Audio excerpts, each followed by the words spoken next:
Assalamualaikum warahmatullahi wabarakatuh. Selamat pagi. Selamat beraktivitas kepada sahabat-sahabat semuanya. Oke.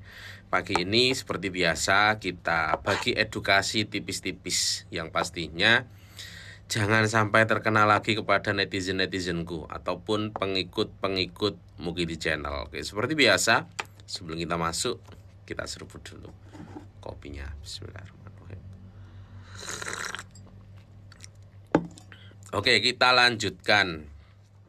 Sebetulnya di dalam kasus ini, siapa yang salah dan siapa yang benar itu masih menjadi tanda tanya. Kenapa saya mengatakan seperti itu? Kadang-kadang netizen itu satu, sulit diingatkan.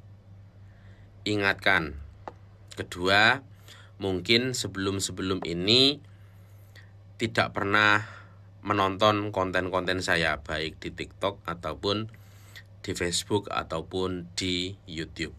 Karena apa? Sering sekali saya mengatakan kepada sahabat-sahabat bahwasannya orang kosong, wis talah, jangan bercita-cita mempunyai paspor yang masih hidup.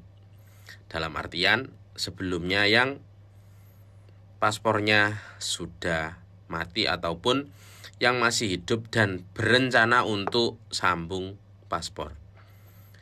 Yang pastinya sahabat yang tinggal di luar negeri. Karena apa? Sebetulnya kasus ini itu mengandung kerugian bagi teman-teman yang ngeyel ataupun yang mereka ini egois ataupun mereka ini menganggap bahwasannya sistem di saat ini itu seperti di sistem bertahun-tahun yang dulu. Karena mereka, aku bisa buat dengan bayar nanti dapat paspor. Tapi itu tidak berlaku untuk di saat ini. Tak berikan contoh kasus yang muncul kebelakangan ini, yaitu ada netizen saya, kalau dilihat dari segi nama itu ya kelihatannya orangnya ini berpendidikan, berwawasan. Tapi sayangnya apa? Mas ini sebelumnya pengguna SPLB. Oke.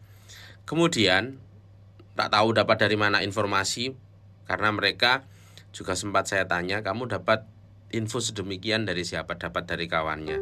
Tapi itu saya rasa tidak. Kemudian setelah negosiasi mendapatkan kejelasan bahwasannya kalau kamu ingin membuat paspor secara online itu harus mengisi data, biasanya ya foto setengah badan, kemudian formalitas sebagai sebagai penutup, biasanya ya paspor lama, KTP, kemudian nanti disuruh menyelesaikan pembayaran. Setidaknya ya ada bayaran yang harus dibayar di awal. Kemudian selang berapa hari gitu, tunggu si orangnya ini mengedit, maka di situ akan ditampalkan gambar kamu.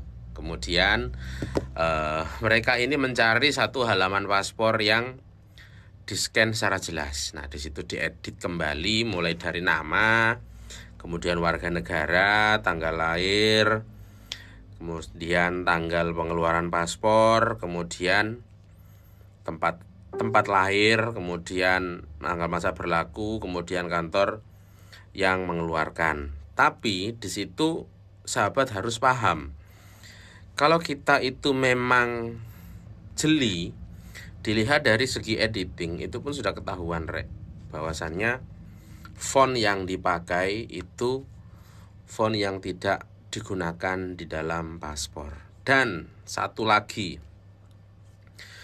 di bagian itu ada satu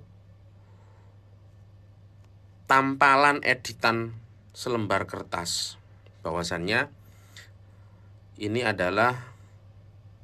pun potongannya kurang rapi ini pun saya rasa ngeditnya pakai apa gitu, bukan Photoshop. Ini kasar sekali editannya.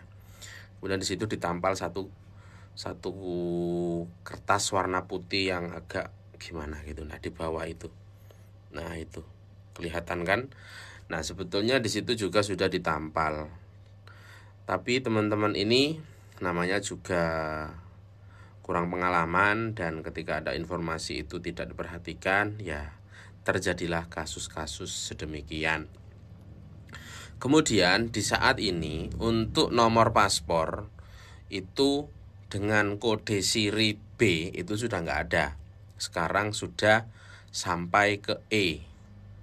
B itu paspor keluaran 2000, sekitar 2000 berapa ya, 2020-an kalau nggak salah, itu B.